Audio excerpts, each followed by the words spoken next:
Assalamualaikum warahmatullahi wabarakatuh. Good morning everyone. Greeting to all of you. May we all always stay safe, stay clean and stay healthy condition. Okay, we are from group 3 of the Introduction to Modern Physics course. We will present to our group material which is about the Doppler effect and link contraction. Okay, before we start explain the material, let me introduce my group members. The first one is me, M. Shakti Fadilah.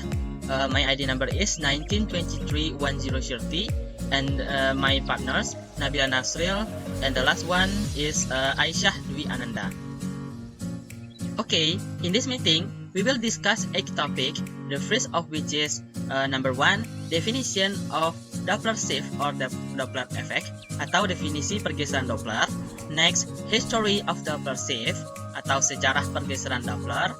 Next, application of Doppler shift in daily life atau penerapan pergeseran Doppler atau efek Doppler dalam kehidupan sehari-hari.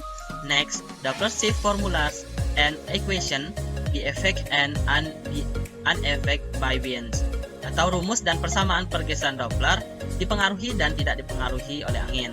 Next, example of Doppler shift problem and their discussion atau contoh soal pergeseran Doppler dan perubahannya. Next, definition and history of link contraction atau definisi dan sejarah kontraksi panjang.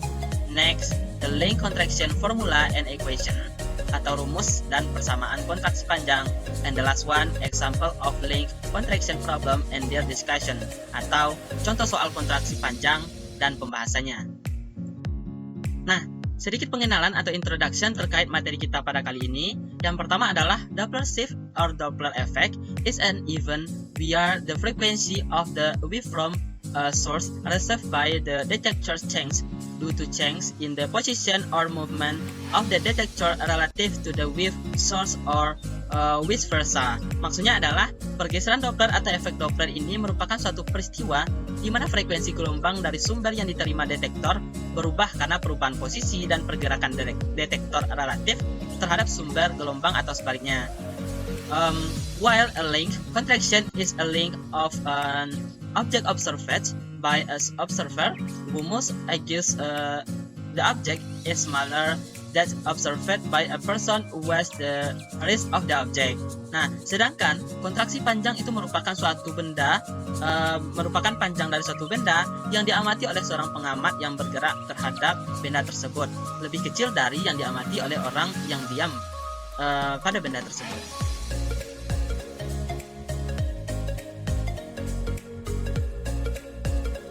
Okay, for the more details, just go straight to the first. I will explain the material about number 1, definition of Doppler shift or Doppler effect. Maksudnya adalah pengertian dari pergeseran Doppler atau efek Doppler ini. Nah, sebelumnya, pernahkah kamu berpapasan dengan mobil ambulans atau mobil patroli yang membunyikan sirine pada saat perjalanan? Nah, bagaimanakah bunyi sirine saat mobil mendekat dan menjauh dengan kita?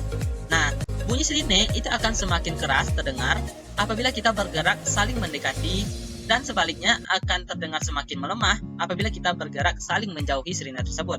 Nah, peristiwa seperti inilah itu termasuk kepada peristiwa yang dinamakan sebagai efek Doppler.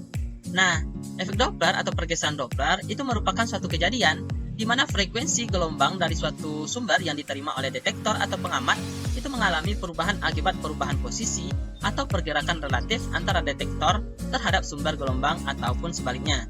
Nah, efek ini pertama kali dikemukakan oleh seorang ahli fisikawan berkebangsaan Austria bernama Christian Andreas Doppler sekitar tahun 1842. Nah, detektor atau pengamat akan menangkap frekuensi yang lebih tinggi apabila detektor bergerak relatif mendekat terhadap sumber, dan sebaliknya akan menangkap frekuensi yang lebih rendah apabila detektor bergerak relatif menjauhi sumbernya. Nah, selain untuk gelombang bunyi, efek Doppler ini juga berlaku untuk gelombang elektromagnetik meliputi gelombang mikro, gelombang cahaya, dan gelombang radio. Namun, karena gelombang bunyi merambat pada badan udara yang dianggap tidak relatif terhadap bunyi, laju gelombang bunyi dari suatu sumber dan laju detektor dapat diukur relatif terhadap badan udara, sehingga dapat diasumsikan bahwasanya sumber bunyi dan detektor langsung mendekat atau menjauh dengan lainnya. Nah, Contoh umum dari pergeseran atau efek Doppler ini adalah perubahan nada yang terdengar ketika kendaraan yang membunyikan klakson mendekat dan menjauh dari pengamat. Nah, dibandingkan dengan frekuensi yang dipancarkan, frekuensi yang diterima itu lebih tinggi selama pendekatan, identik pada saat lewat, dan lebih rendah selama resesi.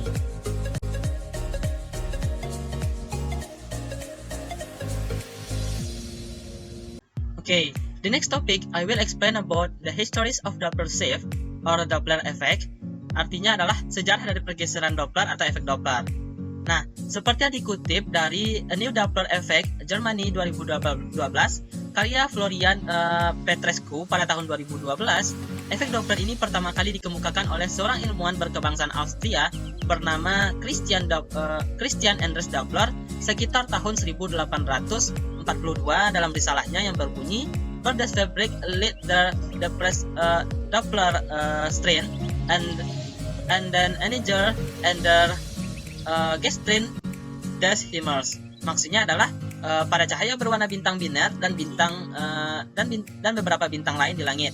Efek serupa juga terjadi pada gelombang elektromagnetik seperti cahaya dan gelombang radio. Nah, ini merupakan dokumentasi dari eksperimen by Bas Balog pada tahun 1845 di Pies in a Wheel in Utrecht, yang mana efek ini dijadikan sebagai eksperimen atau hipotesis yang diuji untuk gelombang suara oleh Bas Balog pada tahun 1845. Dia menegaskan bahwasannya nada suara itu lebih tinggi dari frekuensi yang dipancarkan ketika sumber suara mendekatinya dan lebih rendah dari frekuensi yang dipancarkan ketika sumber suara itu surut dari dia. Nah, hipotesis Fizeau juga menemukan secara independen fenomena yang sama atau serupa pada gelombang elektromagnetik pada tahun 1848 di Prancis, yang mana efeknya ini kadang-kadang disebut sebagai efek Doppler-Fizeau. Tetapi nama itu pun tidak dapat diadopsi oleh seluruh dunia karena penemuan Fizeau 6 tahun setelah proposal Doppler.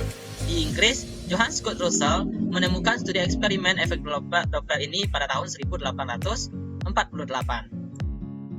Okay. The next topic I will explain about the application of Doppler shift or Doppler effect in daily life. Maksudnya adalah penerapan dari pergeseran Doppler atau efek Doppler ini dalam kehidupan sehari-hari. Nah, gejala efek Doppler itu merupakan suatu gejala yang penting dalam ilmu fisika dan memiliki penerapan yang sangat luas. Di antaranya dalam pengukuran tak merusak atau non-destruktif dan tak kontak atau contactless dengan objek, misalnya dalam bidang transportasi untuk mendeteksi kelajuan tinggi mobil. Nah, berikut ini secara lebih rinci penerapan dari pergeseran Doppler atau efek Doppler dalam kehidupan sehari-hari adalah sebagai berikut. Nah, yang pertama adalah siren atau sirine. A siren, an emergency whistle passing will start higher than the stationary pitch, pass down as it passes, and continue lower than the stationary pitch the observer catch.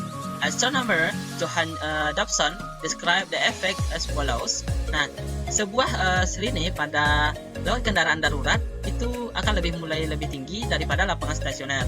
Nah, didorong ke bawah saat lewat dan terus lebih rendah daripada lapangan stasioner sehingga surut dari pengamat. Astronom Johann Dobson menjelaskan efeknya adalah sebagai berikut, yaitu the reason of siren goes off because I doesn't hate you. Maksudnya adalah alasan sirine meluncur itu adalah karena tidak mengenai Anda. Nah, dengan kata lain, jika sirine mendekati pengamat secara langsung, nada akan tetap konstan pada nada yang lebih tinggi dan nada stasioner sampai kendaraan yang menabraknya dan kemudian segera melompat ke nada baru yang lebih rendah. Nah, aplikasi dari efek Doppler atau pergeseran Doppler yang kedua dalam bidang astronomi yaitu adalah redshift atau blueshift. Nah, efek Doppler untuk gelombang elektromagnetik seperti cahaya tampak adalah penggunaan terbesar di astronomi dan hasil baik yang disebut sebagai redshift atau blueshift. Nah, ini telah digunakan untuk mengamati dan mengukur laju pergerakan bintang dan galaksi di mana bintang-bintang dan galaksi-galaksi mendekat atau menjauh dengan kita, yaitu kecepatan radiasi mereka. Nah, cahaya dari kebanyakan galaksi itu bergeser menuju panjang gelombang yang lebih besar atau ujung merah di spektrum tampak yang dinamakan sebagai pergeseran merah atau redshift, yang mana ini dinyatakan sebagai pergeseran Doppler yang diakibatkan oleh gerak galaksi yang menjauhi bumi. Nah, ini dapat digunakan untuk mendeteksi apakah bintang yang tampaknya tunggal pada kenyataannya adalah biner yang dekat, untuk mengukur kecepatan rotasi bintang dan galaksi, dan atau untuk mendeteksi planet ekstra surya. Nah, pergeseran merah dan pergeseran biru ini terjadi dalam skala yang sangat kecil, yang mana jika sebuah benda itu bergerak menuju bumi, tidak akan ada perbedaan yang mencolok dalam cahaya tampak dengan mata yang mata telanjang saja. Nah, perhatikanlah bahwa pergeseran merah itu juga digunakan untuk mengukur perluasan ruang, tetapi ini bukan benar-benar efek Doppler. Yang mana sebaliknya, pergeseran merah karena perluasan ruang itu dikenal sebagai pergeseran merah kosmologis, yang dapat diturunkan murni dari metrik Robertson-Walker yang di bawah formalisme relativitas umum, dan juga mengatakan bahwasanya ada yang efek Doppler terdeteksi pada skala kosmologis yang jika tidak benar diartikan sebagai kosmologis di asal, itu mengarah kepada pengamatan distori pergeseran merah ruang. Nah, penggunaan efek Doppler untuk cahaya dalam astronomi itu bergantung kepada pengetahuan kita bahwa spektrum bintang itu tidak homogen. Mereka menunjukkan bahwasanya garis penyerapan pada frekuensi yang ditentukan dengan baik dan berkorelasi dengan energi yang dibutuhkan untuk mengeksistensikan elektron dalam berbagai elemen dari satu tingkat ke tingkat yang lainnya. Nah, efek Doppler ini dapat dikenali dalam kenyataan bahwasanya garis absorpsi itu tidak selalu pada frekuensi yang diperoleh dari spektrum sumber cahaya stasioner. Nah, karena cahaya biru itu memiliki frekuensi yang lebih tinggi daripada cahaya merah, garis spektral dan dari sumber cahaya astronomi yang mendekat itu menunjukkan pergeseran biru, dan garis spektral dari sumber cahaya astronomi yang surut menunjukkan pergeseran merah. Nah, yang ketiga, aplikasi dari efek Doppler dalam bidang medis atau medikal yaitu adalah ultrasonografi. Nah, ultrasonografi aliran warna atau Doppler dari artikel Krotis, Temindai, dan layar. Nah, dalam bidang medis, efek Doppler itu diaplikasikan oleh ilmuwan pada alat USG dengan memanfaatkan gelombang pantul dan gelombang datang. Nah, metode ini diaplikasikan untuk memonitor dan mendeteksi kelajuan aliran darah melalui pembuluh darah utama. Nah, gelombang ultrasonik berfrekuensi 5-10 MHz itu diarahkan menuju ke pembuluh nadi, dan suatu penerima R akan mendeteksi sinyal hambur pantul. Frekuensi tampak dari sinyal pantul yang diterima itu tergantung pada kecepatan aliran darah. Nah, pengukuran ini efektif untuk mendeteksi trombosis atau penyempitan pembuluh darah, karena trombosis bisa menyebabkan perubahan yang cukup signifikan pada aliran darah. Nah, sebuah eknokardiogram dapat dalam batas-batas tertentu menghasilkan penilaian yang akurat dari aliran darah dan kecepatan darah dari jantung pada setiap titik yang semena-mena untuk menggunakan efek Doppler. Salah satu batasannya adalah sinar ultrasound harus sejajar dengan aliran darah semaksimal mungkin. Nah, meskipun Doppler telah menjadi sinonim dengan pengukuran kecepatan dalam pencitraan medis, dalam banyak kasus bukan pergeseran frekuensi atau pergeseran Doppler dari sinyal yang diterima dan diukur, tetapi pergeseran fasa atau ketika sinyal yang diterima itu tiba. Nah, pengukuran kecepatan aliran darah juga digunakan dalam bidang lain dari ultrasonografi medis seperti ultrasonografi kebidanan dan neurologi. Pengukuran kecepatan aliran darah di arteri dan vena berdasarkan efek Doppler adalah alat yang efektif untuk mendiagnosa masalah vaskular seperti etnosis. Yang keempat, penerapan atau aplikasi dari pergeseran Doppler yaitu ada di bidang gelombang radio, yaitu yang kita kenal sebagai radar. Nah, aplikasi efek Doppler untuk gelombang radio adalah alat radar pada mobil polisi untuk mengukur laju mobil. Nah, gelombang elektromagnetik yang dipancarkan oleh alat radar itu direfleksikan dari sebuah sebuah mobil yang bergerak yang bertindak sebagai sumber yang bergerak. Nah, radar atau radio detection and ranging secara umum dalam teknologi radar itu mendapat 3 komponen utama, yaitu antena, kemudian transmitter, dan receiver. Nah, antena radar itu merupakan suatu antena reflektor berbentuk parabola untuk menyebarkan energi elektromagnetiknya dari titik fokusnya dan dicerminkan melalui permukaan yang berbentuk parabola sebagai berkas sempit. Nah, antena radar itu merupakan dikutub atau memiliki dua kutub. Yang kelima adalah Acoustic Doppler Current Profiler, ya, atau disingkat dengan ADCP.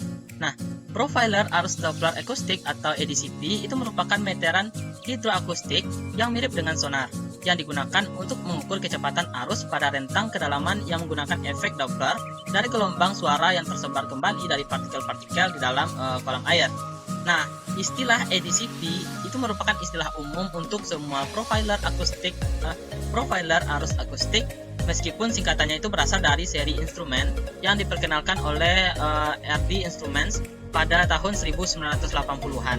Nah, rentang frekuensi kerja ADCP itu berkisar dari 38 kHz hingga beberapa MHz. Nah, perangkat yang digunakan di udara untuk profil kecepatan angin itu menggunakan suara yang dikenal sebagai sodar dan bekerja dengan prinsip dasar yang sama. Nah, yang keenam adalah RoboSoccer atau robotik dalam bidang robotik, ya. Nah, perencanaan jalur real-time dinamis dalam robotika untuk membantu pergerakan robot di lingkungan yang canggih dengan hambatan bergerak seringkali membutuhkan bantuan efek berupa efek Doppler.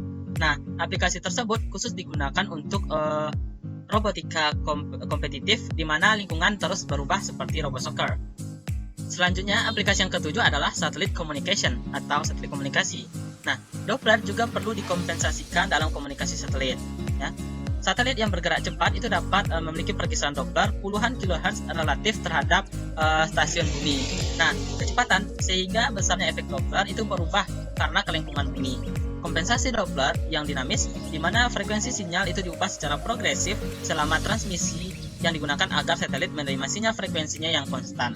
Nah, setelah menyadari bahwa perkisaran Doppler ini tidak dapat dipertimbangkan sebelum peluncuran wahana Huygens dari misi Casnil-Huygens 2005, lintasan penyelidikan diubah untuk mendekati Titan sedemikian rupa sehingga transmisinya berjalan tegak lurus terhadap arah geraknya yang relatif terhadap Cassini, sehingga sangat mengurangi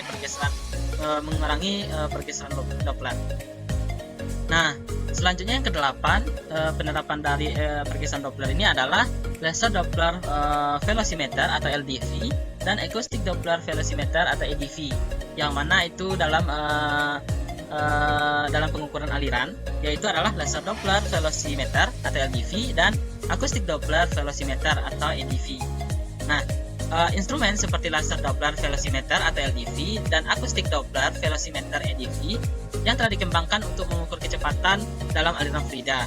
Nah, LDV itu memancarkan sinar dan ADV itu memancarkan ledakan akustik ultrasonik dan kemudian mengukur pergeseran Doppler dalam panjang gelombang pantulan dan partikel yang bergerak mengikuti aliran. Nah, aliran aktual itu dihitung sebagai fungsi dari kecepatan dan fase air. Teknik ini memungkinkan pengukuran aliran non-intrusif pada presisi tinggi dan berfrekuensi tinggi.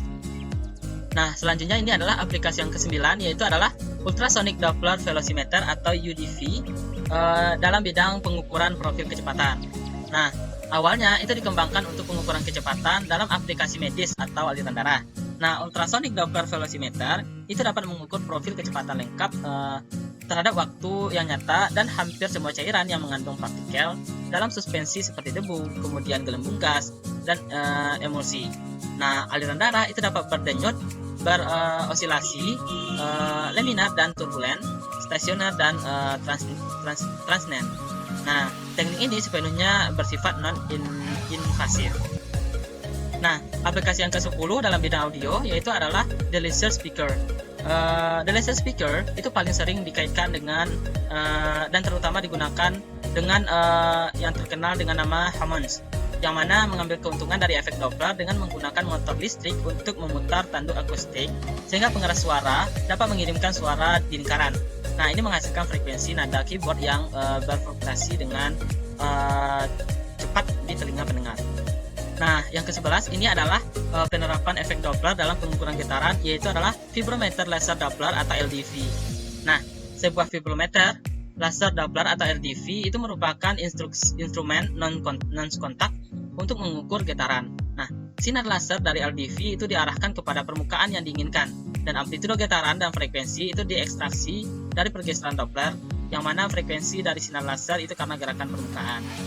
Nah, and the last one, penerapan dari pergeseran Doppler ini adalah dalam bidang biologi perkembangan atau developmental biology. Nah, selama segmentasi dari vertebrata embrio, gelombang ekspresi gen menyapu seluruh presmotic mesoderm, yang mana jaringan dari prekursor itu dari vertebrata atau somit itu terbentuk. Sebuah somit baru terbentuk pada saat kedatangan gelombang di ujung anterior mesoderm presmotic.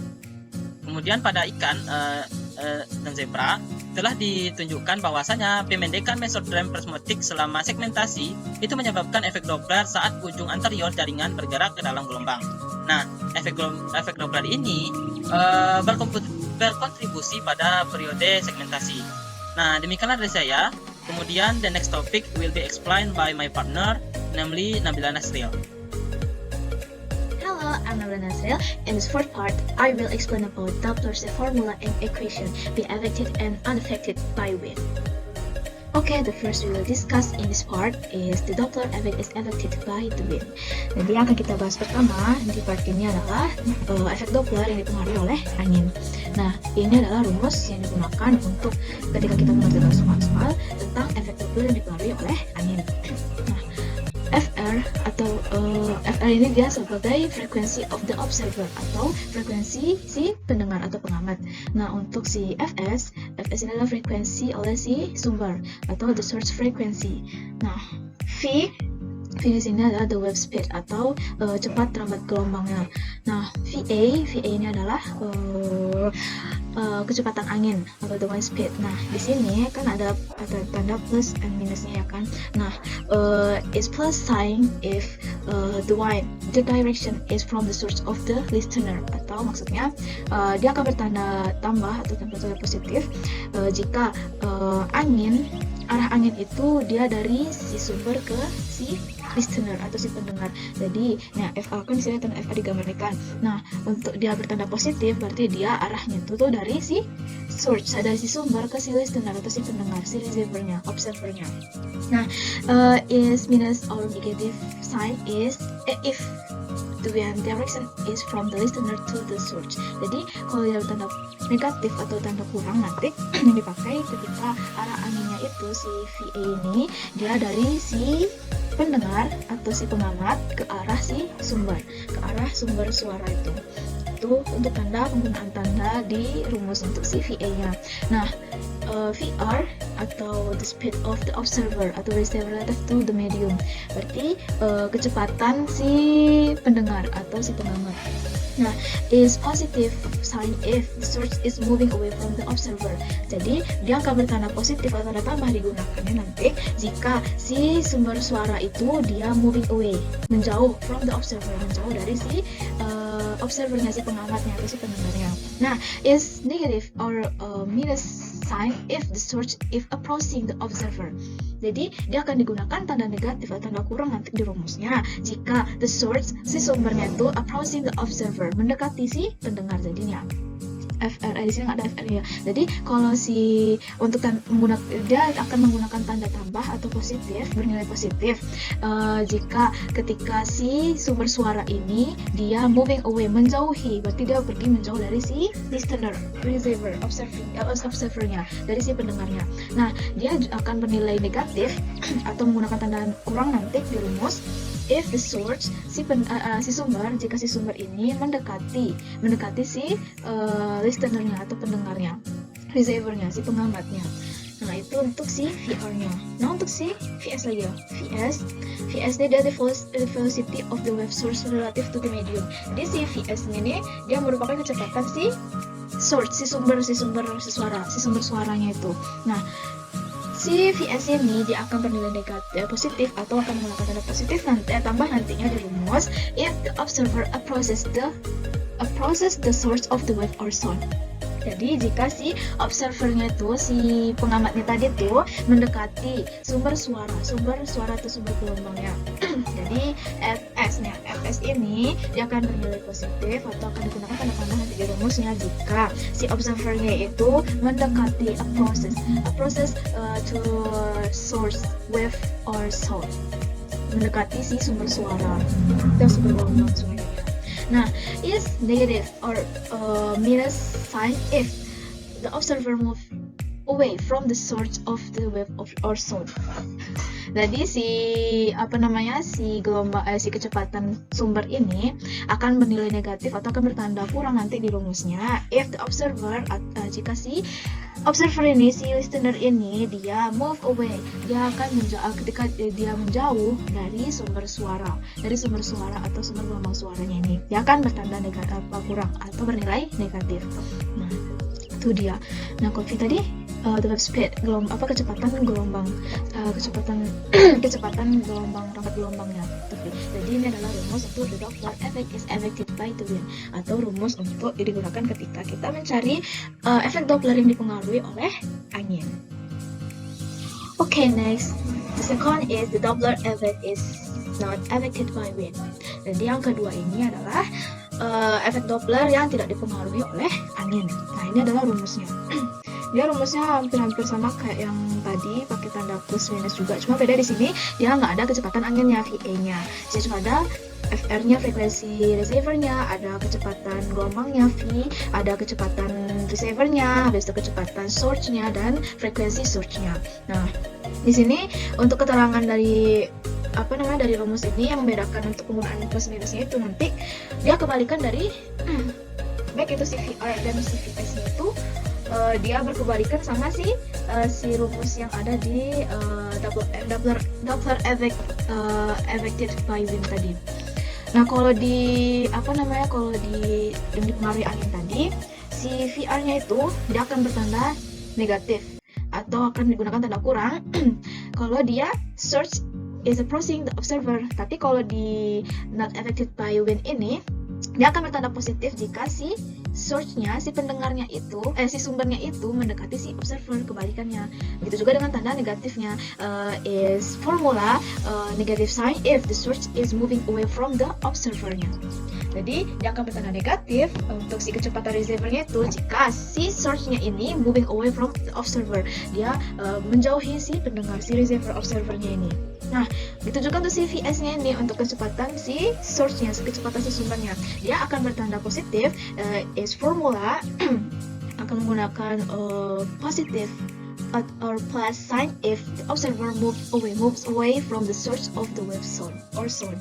Jadi dia akan bertanda positif jika si observernya ini moves away from the source, menjauhi dari si sumber gelombang atau si sumber suara.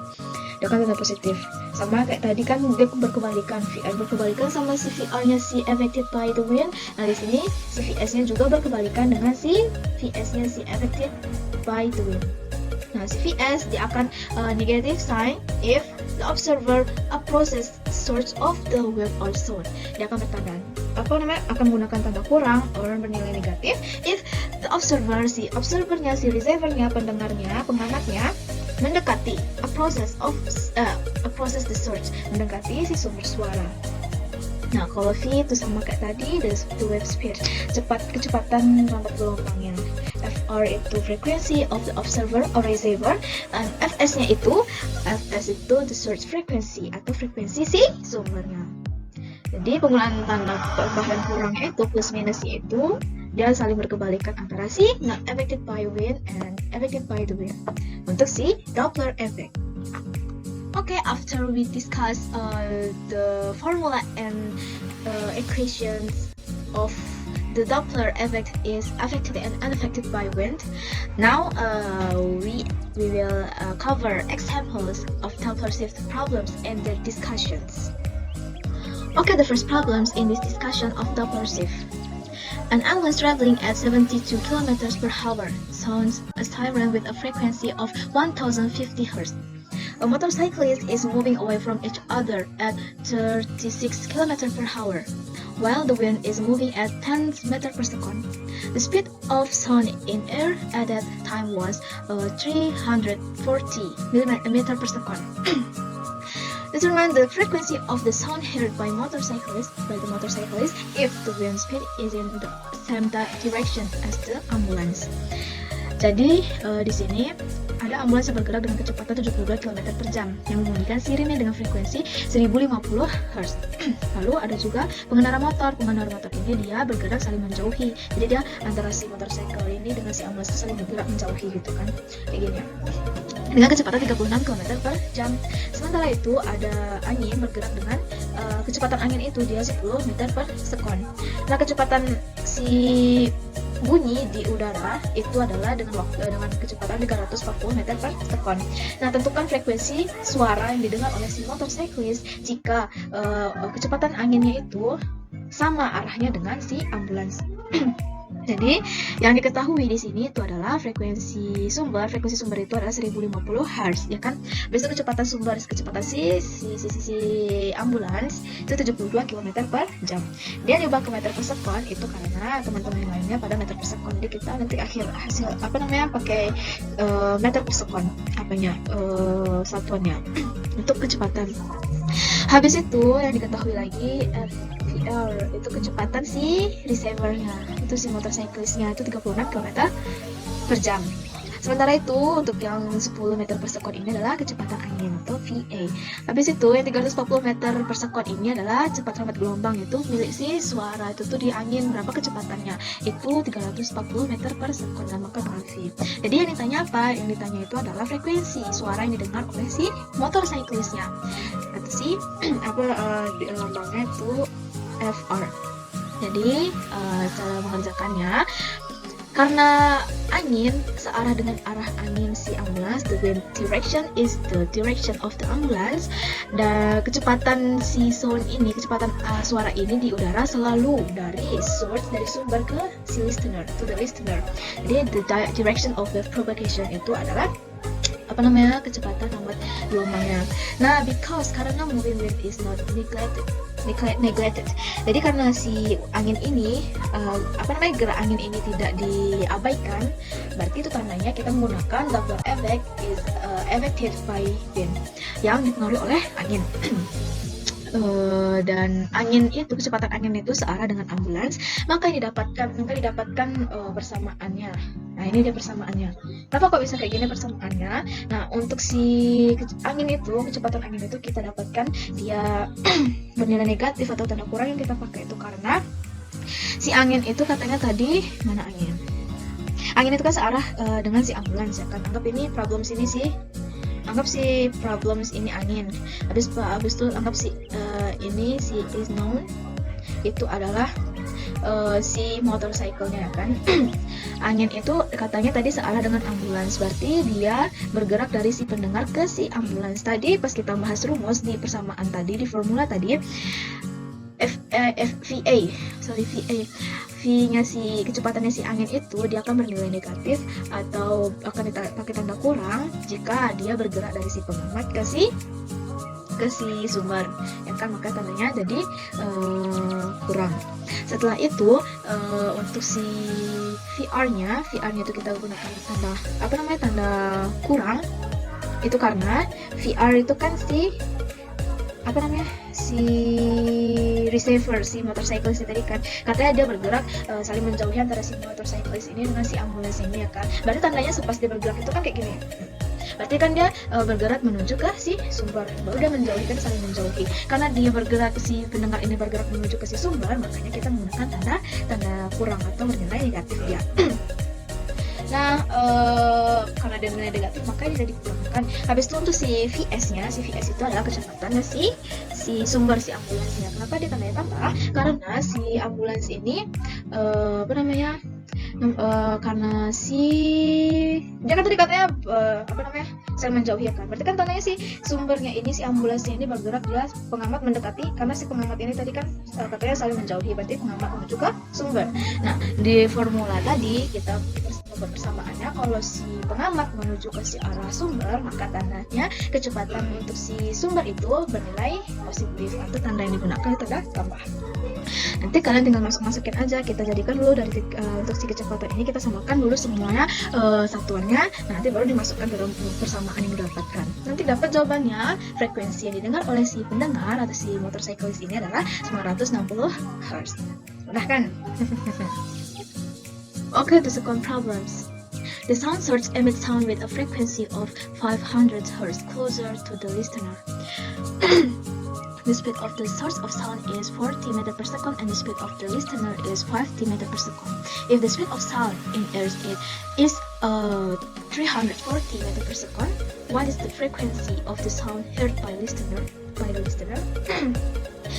Jadi di sini sumber suara itu mengeluarkan suara dengan frekuensi 500 Hz, lebih dekat ke si pendengar. Nah, kecepatan speed of the source of sound, kecepatan sumber suara itu adalah 40 meter per second dan kecepatan si listener itu adalah 50 meter per second.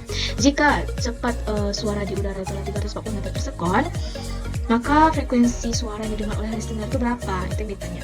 Jadi, frekuensi source-nya itu adalah 500 Hz, ya kan? Habis itu si kecepatan sumber itu adalah 40 meter per second. Habis itu si VR, kecepatan si receiver atau listener itu adalah 50 meter per second. Dan si kecepatan tempat gelombang bunyi di udara itu atau V itu adalah 340 meter per second ini. Nah, yang ditanya itu adalah frekuensi yang didengar oleh si listener atau VR, ya kan? Nah, kita menggunakan rumus efek Doppler yang tidak dipengaruhi oleh angin. Nah, tadi sebelumnya kita udah membahas rumusnya, ya kan? Rumus the effect Doppler effect is an effective by wind. Nah, apa di sini kan kalau di rumus tadi kan kita tahu yang baru plus minus tambah kurang itu kan antara salah satu tanda yang akan kita gunakan sesuai dengan ketentuannya tadi. Nah, kenapa di sini kok si kecepatan receiver itu tambah positif? Itu karena si VR ini suara dia mendekati si listener. Kata tadi kan ya, suara yang frekuensi yang dihasilkan dari sumber suara itu 500 Hz closer, yaitu lebih dekat ke kayak mendekati itu, ada mendekati si listener, makanya dia nilainya positif, ya kan, karena sound source approach the listener. Tadi ketentuannya kalau untuk si efek Doppler yang tidak dipengaruhi oleh angin, kalau si sumber suara itu dia mendekati si listener atau receivernya, maka nilainya positif. Tandanya tambah. Nah, kenapa kok si kecepatan sumbernya itu tanda di sini kurang? Itu karena si listener itu pendengarnya mendekati si sumber suara.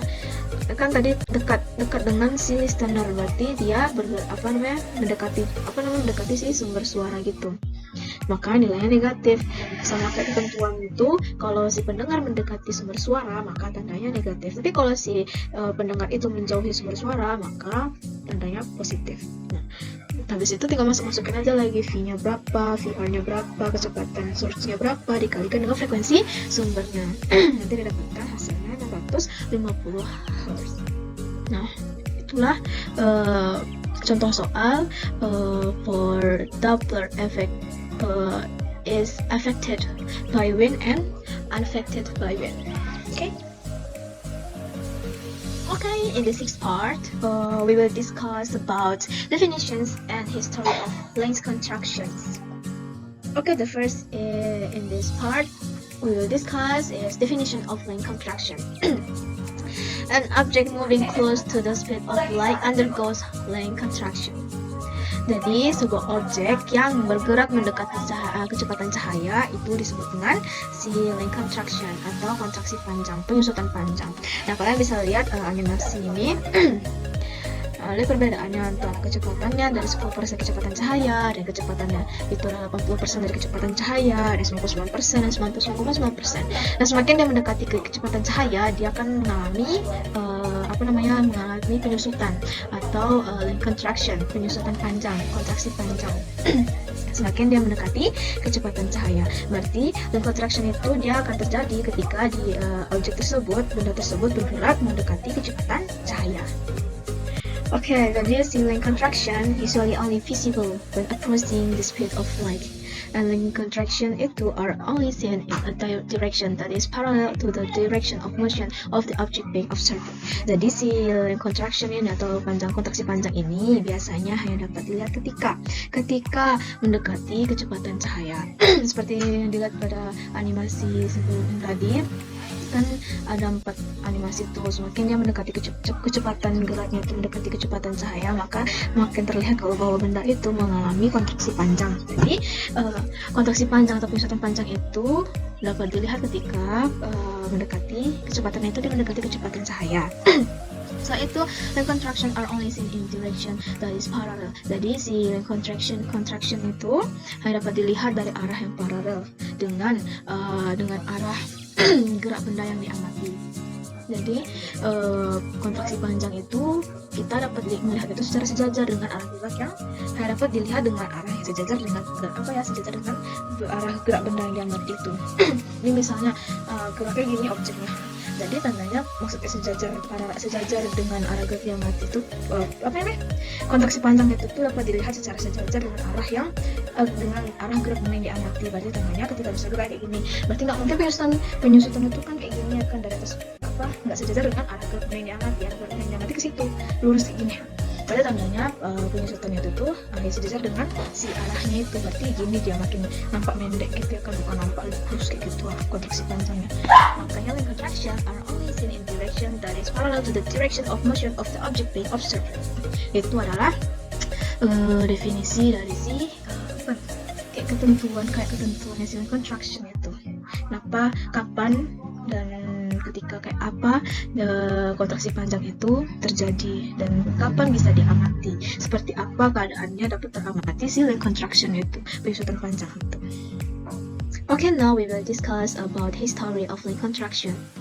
The line contraction postulated by George Fitzgerald and Hendrik Anton Lorentz to explain the negative results of the Michelson-Morley experiment and to solve the static ether hypothesis. The title of hypothesis is Lorentz-Fitzgerald contraction hypothesis.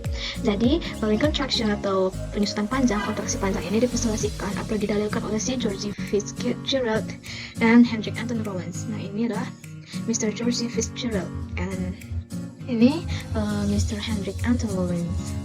Di line contraction itu dipostulasikan oleh Bapak George Fitzgerald and Bapak Hendrik Anton Lorentz. Okay, next, history of line contraction. Line contraction was considered an ad hoc hypothesis. Jadi line contraction itu dia dianggap sebagai hypothesis ad hoc because at the time there was no sufficient reason to assume that intermolecular force behave in the same way as electromagnetic force. Jadi sebelumnya si Pak George tadi dan Bapak Lorentz tadi dia mengembangkan model keduanya itu menyinggung deformasi yang terjadi pada medan elektromagnetik yang bergerak. Nah, di tahun 1888. Nah, kontraksi panjang itu dianggap sebagai dianggap sebagai ad hoc hypothesis karena karena pada saat itu tidak ada alasan yang cukup untuk mengasumsikan bahwa gaya intermolekul itu berperilaku sama dengan gaya elektromagnetik. Makanya line contraction itu dianggap sebagai ad hoc hypothesis. Nah, lanjut di tahun 1897 ada Pak Joseph Larmor yang mengembangkan model di mana semua gaya itu dianggap sebagai berasal dari elektromagnetisme. Nah, dan kontraksi panjang itu tampaknya menurut Pak Joseph Larmor itu merupakan konsekuensi langsung dari model yang dikembangkannya oleh Pak Joseph Larmor tadi akan mengembangkan model di mana semua gaya itu dianggap sebagai berasal dari elektromagnetik kan.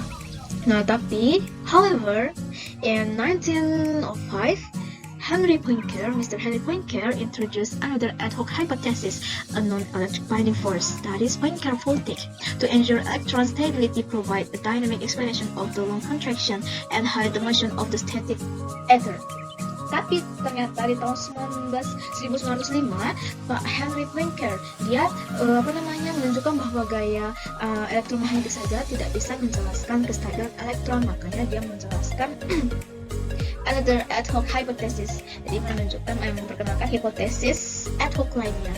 Karena dia berpikir dia menunjukkan bahwa gaya elektromagnetik itu tidak bisa menjelaskan kestabilan elektron.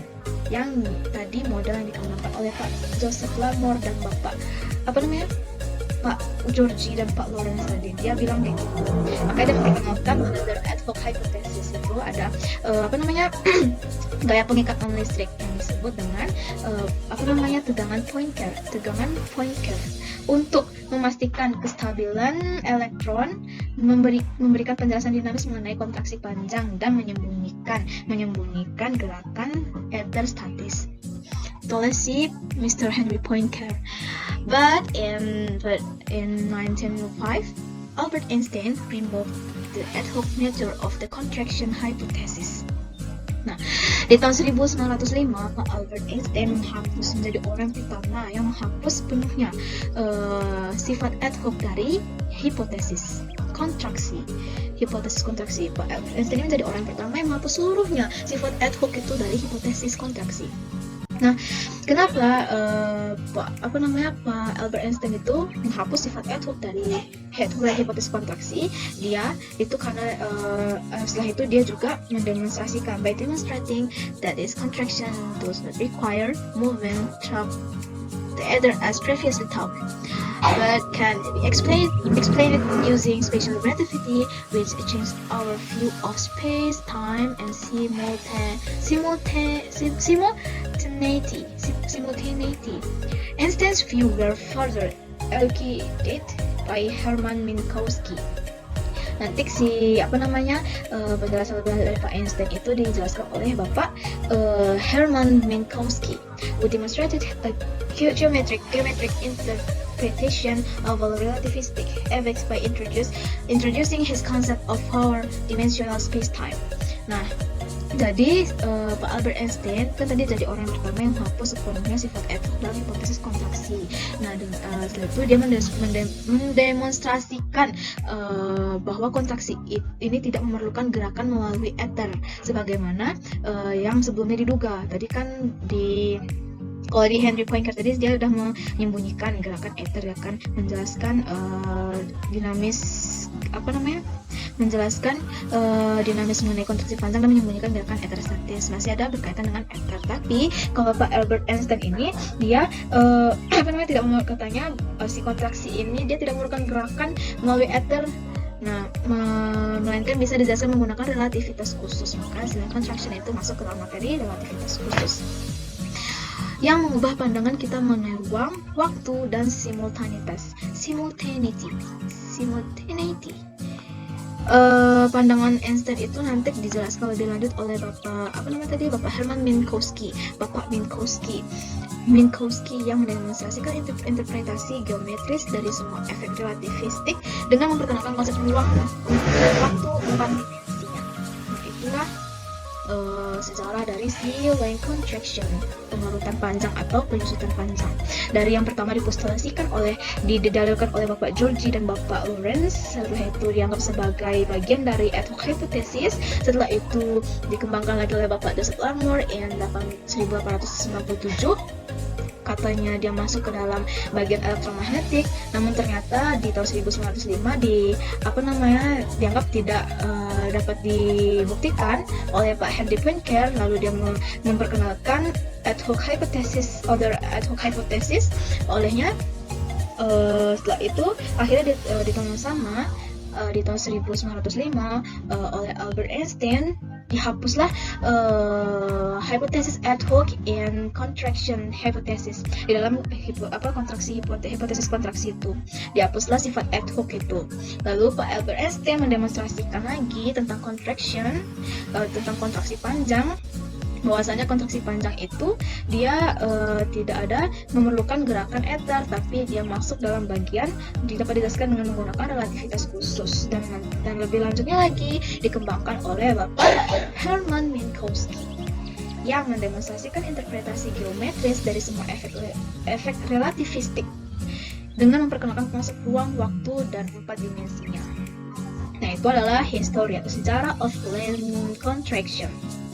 Baiklah, hanya itu yang saya jelaskan, mulai dari the Doppler effect is affected by wind and unaffected by wind, and next definition, examples discuss problems of Doppler effect, and next definition and history of line contraction. Maaf jika ada salah penjelasan atau misalnya ada salah kata atau salah yang menjelaskan, saya mohon maaf. Bye bye. Baiklah teman-teman, perkenalkan nama saya Aisyah Sabila Dwi Ananda, NIM 1923906. Selanjutnya kita akan membahas tentang formula and equation of the line contraction. Nah, jadi sekarang kita akan membahas tentang persamaan dari kontraksi panjang ini. Apa ya persamaannya? Nah, sebelumnya kita mengetahui bahwasanya kontraksi panjang ini biasa juga disebut dengan kontraksi Lorentz. Nah, di mana pada kontraksi panjang ini ada faktor Lorentz yang mempengaruhinya. Kontraksi panjang ini atau kontraksi Lorentz ini hanya dapat dilihat ketika mendekati kecepatan cahaya. Jadi semakin mendekati kecepatan cahaya, maka efeknya itu makin kelihatan gitu. Nah, di sini dapat kita lihat persamaan dari kontraksi panjang ini adalah L sama dengan L0 per dari faktor Lorentz. Nah, kita mengetahui bahwa faktor Lorentz itu rumusnya adalah 1 per akar 1 dikurang V kuadrat per C kuadrat. Maka, yang rumus dari faktor Lorentz ini kita masukkanlah ke dalam rumus L ini. Maka, didapatkanlah nantinya hasil L0 akar 1 kurang V kuadrat per C kuadrat. Baik, setelah kita mengetahui rumusnya, di sini ada keterangan dari persamaan kontraksi panjang tersebut, di mana L itu merupakan panjang relativistik, di mana panjang dua titik yang diukur oleh pengamat yang bergerak terhadap kedua titik. Nah, sedangkan L0 ini adalah panjang sejati atau panjang sebenarnya, di mana panjang dua titik yang diukur oleh pengamat yang diam terhadap kedua titik. Sedangkan V itu adalah kecepatan benda atau kecepatan objek, sedangkan C adalah kecepatan dari cahaya, dan ada juga faktor Lorentz-nya. Nah, selanjutnya setelah kita mengetahui persamaan dari kontraksi panjang ini, yuk kita bahas beberapa contoh soal yang berkaitan dengan kontraksi panjang ini. Yang pertama adalah di sini saya langsung translatekan. Yang pertama, soalnya itu adalah the distance between 2 points A and B. Jadi jarak antara dua titik A dan B itu di permukaan bumi itu adalah 600 km. Yang mana sebuah pesawat super cepat bergerak dengan kelajuan 0,8 C. C di sini adalah kecepatan cahaya yang melintasi kedua titik tersebut. Maka tentukanlah jarak A dan B menurut pilot pesawat tersebut.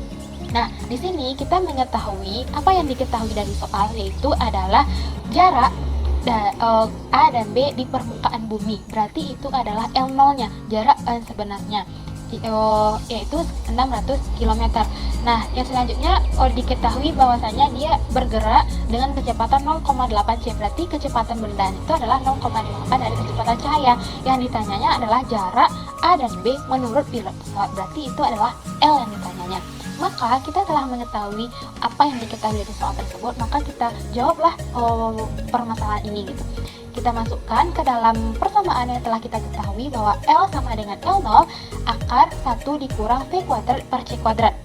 Nah, yang mana L0 itu 600 km, akar 1 dikurang berapa kecepatan bendanya? 0,8 C kuadrat. 0,8 C dikuadratkan per C kuadrat per kecepatan cahaya.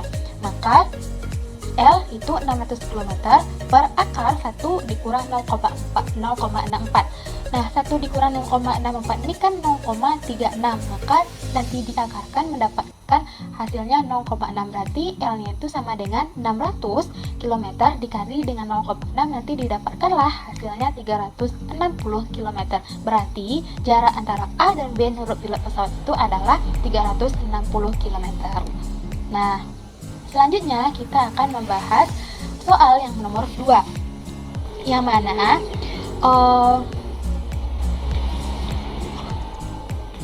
pada saat bergerak, when moving, panjang sebuah pesawat itu adalah setengah panjang pesawat dalam keadaan diam. Nah, jika kecepatan C sama dengan kecepatan cahaya, maka kecepatan pesawat itu relatif terhadap pengamat yang diam adalah, berarti yang ditanyanya adalah V, yaitu kecepatan dari bendanya. Nah, dari soal kita mengetahui bahwasanya L itu sama dengan setengah L0. ya kan, pada saat bergerak panjang sebuah pesawat berarti setengah dari panjang pesawat dalam keadaan diam. Dari dalam keadaan sebenarnya itu adalah L-nya itu adalah sama dengan setengah dari L0. Nah, kita juga mengetahui bahwa C itu adalah speed of light, itu adalah kecepatan dari cahaya. Yang ditanyanya adalah V, kecepatan dari benda tersebut. Nah, maka kita bagaimana cara menyelesaikannya ini? Nah, caranya yaitu kita kan mengetahui bahwasanya persamaannya adalah L sama dengan L0 akar 1 dikurang V kuadrat per C kuadrat. Nah, L-nya kita mengetahui tadi adalah setengah dari L0, dan L0 itu tetap L0.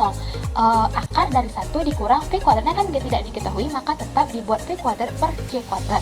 Nah, L0 dan L0 ini bisa kita coret, karena di ruas kanan dan di ruas kiri. Maka kita sama-sama kita coret. Nah, tinggallah setengah sama dengan akar dari 1 kurang V kuadrat per C kuadrat. Nah, untuk menghilangkan akar ini, maka kita kuadratkanlah ruas kanan dan ruas kiri.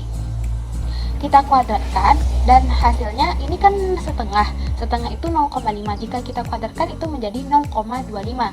Nah, sama dengan kalau kita kuadratkan maka akarnya ini akan hilang, berarti 1 dikurang V kuadrat per C kuadrat. Nah, kita samakanlah antara ruas kanan dan ruas kiri, berarti kita taruh ini di sebelah kiri, V kuadrat per C kuadrat sama dengan 1, ini kita pindahkan, berarti dikurang 0,25. Berarti didapatkanlah hasilnya nanti, yaitu ini kan 1 dikurang 0,25 ini adalah 0,75. Nah, V kuadrat ini, C kuadrat ini kita pindahkan ke sini gitu, atau kita sama kalikan dengan C kuadrat, maka di sini habis nantinya tinggal V kuadrat sama dengan 0,5 C kuadrat gitu. Nah, didapatkanlah kan ini didapatkan V kuadrat baru. Untuk mencari V-nya saja berarti diakarkanlah hasil dari V kuadrat ini, berarti akar dari 0,75 C kuadrat.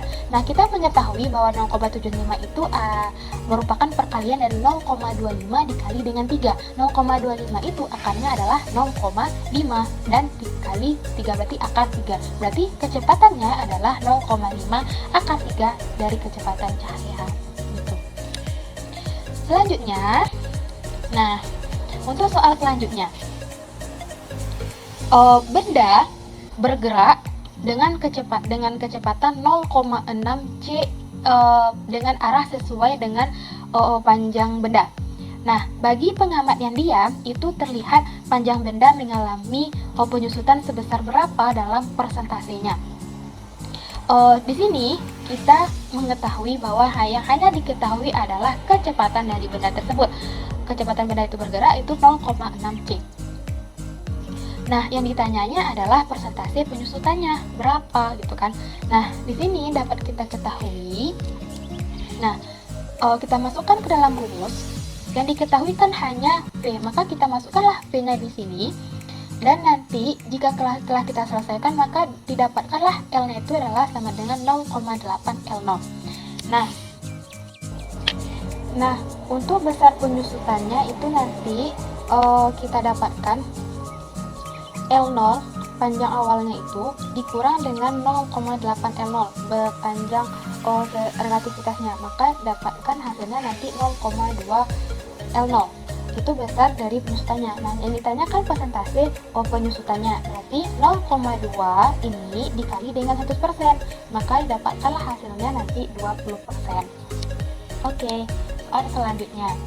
Nah, the length of the object measured by an observer at rest in 12 meter. Berarti panjang benda diukur pengamat yang diam itu adalah 12 meter. Nah, yang ditanyanya adalah panjang benda the length of the object when measured by an observer moving at a speed of 0,8 c. Berarti ditanyanya panjang benda itu jika diukur oleh pengamat yang bergerak dengan kecepatan 0,8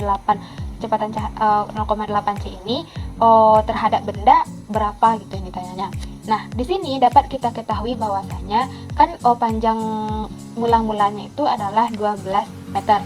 Nah, yang diketahui selanjutnya adalah speed pada saat yang bergerak, berarti kecepatan benda itu adalah 0,8 c. Nah, yang ditanyanya adalah panjang benda itu jika diukur oleh pengamat yang bergerak. TL ya. Nah, kita masukkan ke dalam rumusnya. L itu kan L0 akar 1 dikurang V kuadrat per C kuadrat. Nah, kita masukkanlah apa yang diketahuinya itu ke dalam rumusnya dan kita selesaikan persoalan matematikanya. Nah, nanti didapatkanlah L-nya itu atau panjang benda jika diukur oleh pengamat yang bergerak itu 7,2 meter. Oke, soal yang selanjutnya adalah, nah, the length of an object is measured when it is moving, or it shrinks to 20 cm from its length when it is measured at rest. Jadi, panjang benda jika diukur saat bergerak itu menyusut sebesar 20 cm dari panjang dia jika diukur dalam keadaan diam. Nah, selanjutnya, bila if the length of an object, berarti bila panjang benda itu diukur dalam keadaan diam, itu panjangnya adalah 1 meter. Dan diketahui bahwasanya c itu adalah kecepatan dari cahaya, maka yang ditanya adalah kecepatan gerak bendanya berapa. Nah, di sini kita mengetahui bahwasanya di sini ada if the length of an object measured at rest is 1 meter. Berarti panjang dalam keadaan diamnya itu adalah 1 meter. Nah, di sini pada saat dia bergerak, jika diukur dalam keadaan berat, ternyata dia itu mengalami penyusutan sebesar 20 cm.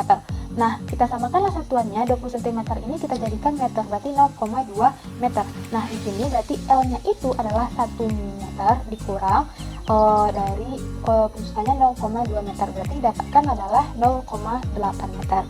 Diketahui juga laci itu adalah speed of light, dan yang ditanyanya adalah kecepatan dari benda, berarti adalah speed. Nah, bagaimana cara kita menyelesaikannya? Berarti kita mengetahui persamaannya adalah ini. Kita masukkanlah apa yang diketahui dari soal tersebut. Ada L-nya 0,8, ada L0-nya 1 meter, akar 1 dikurang P kuadrat per C kuadrat. Nah, ini jika kan meter ini bisa dicoret. Nah, 1 dikalikan dengan ini kan hasilnya tetap ini, gitu. Dan dalam bentuk akar. Nah, dapatkanlah hasilnya. Kan ini ada dalam bentuk akar. Untuk menghilangkan akar ini, maka kita kuadratkanlah ruas kiri dan ruas kanan. Nah, kita kuadratkan, didapatkanlah hasil seperti ini. 0,64 sama dengan 1 dikurang P kuadrat per C kuadrat. Kita pindah ruaskan. Nah, didapatkanlah nanti itu adalah P kuadrat sama dengan 0,36 C kuadrat. Agar kita mencari P, maka kita akarkanlah hasil ini. Nanti didapatkanlah hasilnya 0,6 C. Nah, baiklah teman-teman, mungkin sekian penjelasan dari kelompok kami tentang efek Doppler dan kontraksi panjang. Maaf jika banyak kekurangan dalam presentasi kelompok kami. Thank you for your attention and Assalamualaikum warahmatullahi wabarakatuh. See you.